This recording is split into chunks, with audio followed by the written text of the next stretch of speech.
volunteers are completely vital to the work of Junction 42 because what we're trying to do is create community and not projects and programs. So in that, it's absolutely vital that we have people who can just come and be themselves and get alongside people. When I first met Nigel, I was a bit nervous, and who wouldn't be, but you know, I've sort of gradually through time, he used to take us out on trips out, Beamish, and castles and stuff like that, you know, just to have a bond with him, and I think slowly but surely we've sort of bonded. Well, he's a very friendly sort of chap, as Sean, really quite a colourful guy.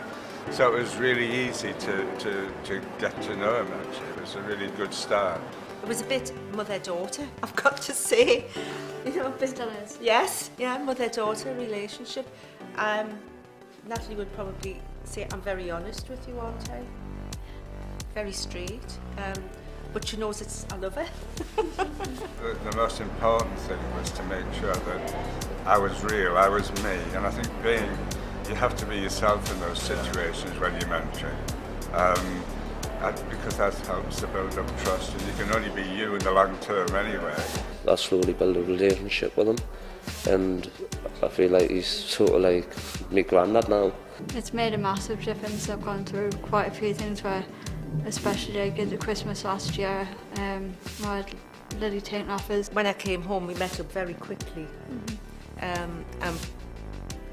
We met up maybe sometimes twice a week then, just to keep Natalie going. I feel like I've really connected with Nigel and the work he's done for me as well, you know, I've kept us on the right path.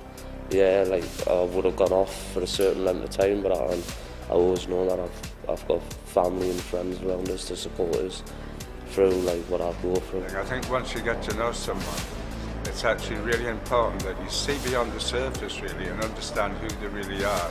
And the real core problems that you need to start working with and addressing to help that person to become who they should be, really. I do what I do with Natalie, but then I've always got Leah at the end of the phone, so I found the support from that very good for me as well. So I don't feel I'm left out on a limb in any way.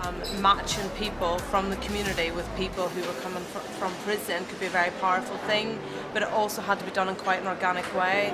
So we mixed our sort of befriending project with a group called Connect, where we invited people from the church who were interested in getting involved with working with us, but maybe the barriers to coming into prison were too high and all the clearances and checks. So we invited everyone just to have a meal together and start some conversations, and from that the most amazing project has kind of been born. Connect offers support in teaching and mentoring, and for me it's just a community. There's people who they can relate to, and people who are real, you know, and they've got God in their life, but they're not weird and not wacky, you know, they've got a real, you know, just normality in their life, but also faith. The prayer that you get there, the way you feel when you're there, it just changes everything when you go out them doors. As soon as I walk into Connect and I'm there on a Tuesday and I leave, it's like I'm a different person. It's like it builds you up to go back out and do your weekly thing. It's given me a shelter from life's problems sometimes. You know, I don't always turn to God, I don't always turn the places I should turn, so by turning there, it's kind of a harbour in the storm, you know. They make us really feel like they actually care, which was a big help for me, because I've always had that feeling like nobody was bothered. Do you know what I mean? But I didn't get that feeling from people from Junction 42 and that. When you're here, you know God's in the room in Junction 42, but when you go out there you can get tempted and there's a lot of distractions out there, but you know, when you get to this, come round the family like this, you know, it's real great. We've got people from all sorts of different walks of life, and they come together on a Tuesday, we worship together, there's a Bible study and there's prayer and ministry, and it's the most amazing thing to see people being true to who they are with the very personalities that they have, but being able to worship God with everything that they have. So every Tuesday we get between 50 and 70 or 80. Friday nights we have a good number for the Bible study. Thursday nights something called a sisterhood, and it's just wonderful seeing the place absolutely buzzing with these lovely people. It grew so much, but I feel part of that growth because I've kind of grew with it.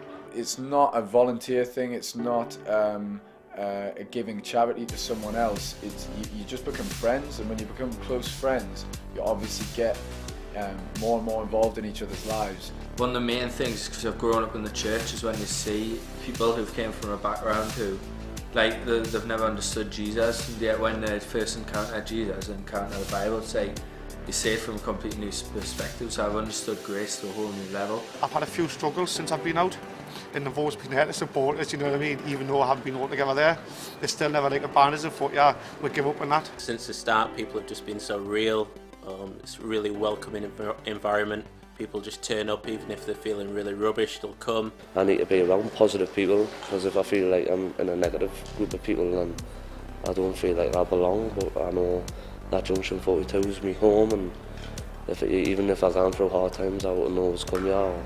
You look at people who've been in prison there from when they came to what they're like now, and yeah, there's like falls in between and stuff, but like, we're always there for them, we're always helping them, always trying to get them jobs, stability, and look towards the future with God. It's an amazing opportunity to sort of empower the church and empower people of faith to get alongside and get involved in some of the most difficult sort of issues that we face in our society, but also providing that support for people and realising that there's something in the realness and the grittiness of that's empowering and changing for everyone.